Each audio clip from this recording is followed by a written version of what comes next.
So 16 million middle-income seniors are going to need somewhere to live in the next 10 years, and most of them can't afford what exists currently in the market. Let's look at the math. So for instance, the average assisted living community charges $6,000 to $7,000 a month, according to the data, and that's the average.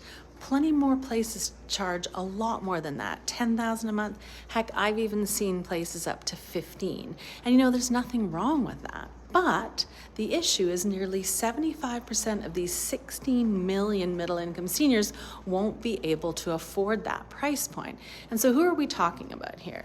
These are retired teachers, former nurses, people who've worked their whole lives, saved what they could, maybe have some house with some equity in it. And they're not poor, they don't qualify for Medicaid, but they can't write a check for $10,000 a month. And by 2033, there will be nearly 16 million of them. But here's the part that makes this urgent. 60% of them will have mobility limitations. 2/3 will have 3 or more chronic conditions. These aren't people who can just age in place in a 2-story house with steep stairs. They're going to need help, and right now the market isn't built for them. So why hasn't the industry solved this? Because senior housing has historically been built for that 10 to 15,000 a month group of people. And why is that? Because building is expensive, so you need to charge more. So that development model, that new build, has been to create luxury, charge a premium price, and attract the top of the market. And that model works for that group, and there's nothing wrong with that. But nobody is building for the middle because the numbers don't work to build new. And so we still have this massive population, nearly 16 million people, and almost nobody building for them. And that's a failure in the market. But market failures create opportunities for people who know how to solve them. So let me show you what the solution actually looks like, because it's not building new. New construction and senior housing costs somewhere in the range of $250,000 to $400,000 per unit, depending on the market. Heck, I spoke to someone a couple of weeks ago, and I think they had budgeted $1 million per unit. So at that cost, you can't make the math work for that $4,000 or $5,000 a month room rate. It's just too expensive. But there's an entire generation of senior housing buildings out there built in the 90s, early 2000s that are functionally outdated, like this one, but structurally sound. Good bones, but not great finishes. These are tired buildings that need a refresh. That's exactly what we're working on here. Older buildings like this one, 1990s vintage, we acquired at 50 to 70% below replacement costs.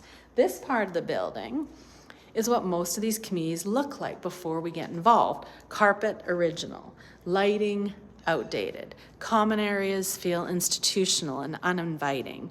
But then we take those and we renovate, spend $10,000 to $20,000 per unit, not a gut renovation, but smart, new common areas, new floors, new paint, new lighting, wing by wing, so residents aren't displaced. And the thing is, this isn't a bad building. The bones are solid, but nobody has invested in it in 30 years.